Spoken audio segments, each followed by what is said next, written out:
പ്രതിപക്ഷ നേതാവ് രാഹുൽ ഗാന്ധിയുടെ അമേരിക്കൻ പര്യടനം BJP വലിയ വിവാദമാക്കി. ധാരാളം ആക്ഷേപങ്ങളും ആരോപണങ്ങളും അദ്ദേഹത്തിനെതിരെ അവർ ഉയർത്തിക്കൊണ്ടുവന്നു. അതിൽ പ്രധാനമായിട്ടുള്ളത് രാജ്യദ്രോഹ കുറ്റമായിരുന്നു. അതിന് പേരിൽ അദ്ദേഹത്തെ അറസ്റ്റ് ചെയ്ത് ജയിലിലിടണമെന്ന് പറഞ്ഞ BJP നേതാക്കളുണ്ട്. അദ്ദേഹത്തിന് വധഭീഷണി ഉണ്ടായി. അദ്ദേഹത്തിൻ്റെ നാവരിയും എന്ന ഒരു BJP നേതാവ് പരസ്യമായിട്ട് പ്രസ്താവിച്ചു. അതുപോലെ തന്നെ മുത്തശ്ശിക്ക് ഉണ്ടായ അനുഭവം, അതായത് ശ്രീമതി ഇന്ദിരാഗാന്ധിയെ അവരുടെ അംഗരക്ഷകർ വെടിവെച്ച് കൊന്ന ആ സംഭവം, അത് ആവർത്തിക്കുമെന്ന് മറ്റൊരു BJP നേതാവ് പറഞ്ഞു. ഇതൊക്കെ അദ്ദേഹത്തെ ഭീഷണിപ്പെടുത്താൻ വേണ്ടിയായിരുന്നു, നിശബ്ദനാക്കാനായിരുന്നു. അദ്ദേഹം ഒന്നും സംസാരിക്കരുത്, അദ്ദേഹം BJPയെയോ മോദിയെയോ അല്ലെങ്കിൽ അമിത്ഷായെയോ മോദിയുടെ സർക്കാരിനെയോ ഒരു തരത്തിലും വിമർശിക്കാൻ പാടില്ല. RSSനെ പറ്റി മിണ്ടിപ്പോകരുത്, ഇതായിരുന്നു ഇവരുടെ ആഗ്രഹം. പക്ഷേ രാഹുൽ ഗാന്ധി ഈ ഭീഷണിക്ക് വഴങ്ങുമോ? രണ്ട് ബലിദാനികളെ രാജ്യത്തിന് നൽകിയ ഒരു കുടുംബത്തിൽ നിന്നാണ് ആ ചെറുപ്പക്കാരൻ വരുന്നത്, ഇന്ദിരാഗാന്ധിയെയും രാജീവ് ഗാന്ധിയെയും. ആ പാരമ്പര്യമുള്ള ഒരു നേതാവാണ് രാഹുൽ ഗാന്ധി.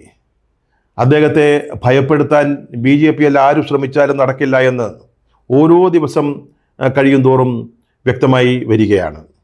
അദ്ദേഹം ഇപ്പോഴും നെഞ്ചുറപ്പോടുകൂടി എഴുന്നേറ്റു നിന്ന് ആർജവത്തോടുകൂടി BJPയെ വിമർശിക്കുന്നു, BJP സർക്കാരിനെ വിമർശിക്കുന്നു, മോദിയെയും അമിത്ഷായെയും അതുപോലെ RSSനെയും വിമർശിക്കുന്നു. ഏറ്റവും ഒടുവിൽ ഇത് നാം കണ്ടത് സാക്ഷാൽ കുരുക്ഷേത്രത്തിലാണ്. നിയമസഭാ തെരഞ്ഞെടുപ്പ് നടക്കുന്ന ഹരിയാനയിലെ കുരുക്ഷേത്രത്തിൽ. അവിടെ കോൺഗ്രസ് ഒരു വിജയസങ്കല്പ യാത്ര നടത്തി.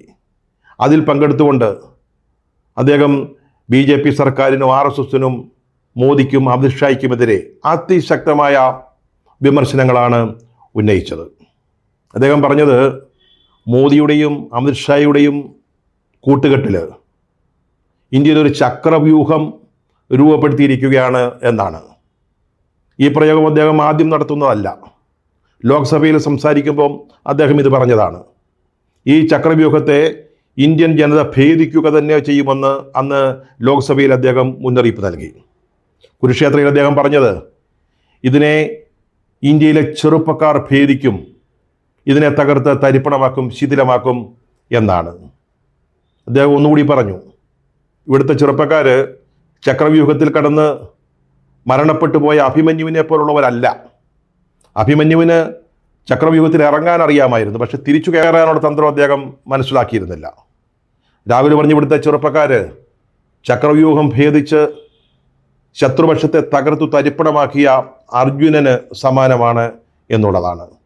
അദ്ദേഹം ഈ വിജയസങ്കല്പ യാത്രയിൽ നിൽക്കുമ്പോൾ, ഈ കുരുക്ഷേത്ര യുദ്ധം നടന്ന ഇടത്ത് നിന്നുകൊണ്ട് ജനങ്ങളോട് സംസാരിക്കുമ്പോൾ ചക്രവ്യൂഹത്തെ ഭേദിച്ച അല്ലെങ്കിൽ ദുര്യോധനാദികളെ കൗരവപ്പടയെ പരാജയപ്പെടുത്തിയ അർജുനൻ്റെ രൂപത്തിലായിരുന്നു.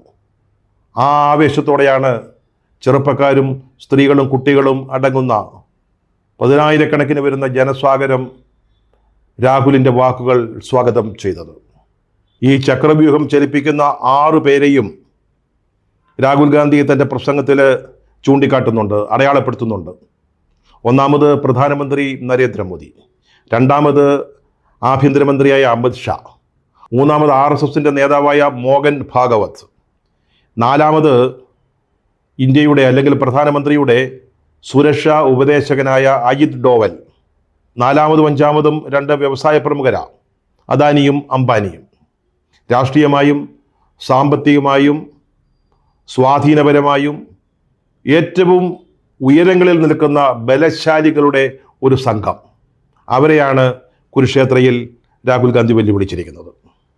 രാഷ്ട്രീയ അധികാരത്തിൻ്റെ കൈപ്പിടിയിലുള്ള സംവിധാനങ്ങൾ ഉപയോഗിച്ച് രാഷ്ട്രീയ എതിരാളികളെ നിശബ്ദരാക്കാൻ ഏതു തന്ത്രവും പയറ്റാൻ തയ്യാറായി നിൽക്കുന്നവരാണ്, അല്ലെങ്കിൽ അത് തെളിയിച്ചു കൊടുത്തിട്ടുള്ള ആളുകളാണ് നരേന്ദ്രമോദിയും അമിത്ഷായും. അതുപോലെ അവരുടെ ഊർജ്ജ സ്രോതസ്സായ RSSൻ്റെ തലവൻ മോഹൻ ഭാഗവത്, മൂന്നാമത് അജിത് ഡോവൽ തന്ത്രങ്ങളിൽ അഗ്രഗണ്യനാണ്. അദ്ദേഹമാണ് ഈ ഉക്രൈൻ യുദ്ധം അവസാനിപ്പിക്കുന്നതിനുള്ള ശ്രമങ്ങൾ നടത്തിക്കൊണ്ടിരിക്കുന്നത്, മോദിക്ക് വേണ്ടി ശ്രമങ്ങൾ നടത്തിക്കൊണ്ടിരിക്കുന്നതെന്നാണ് BJPക്കാരായ പാണന്മാർ പാടി നടക്കുന്നത്.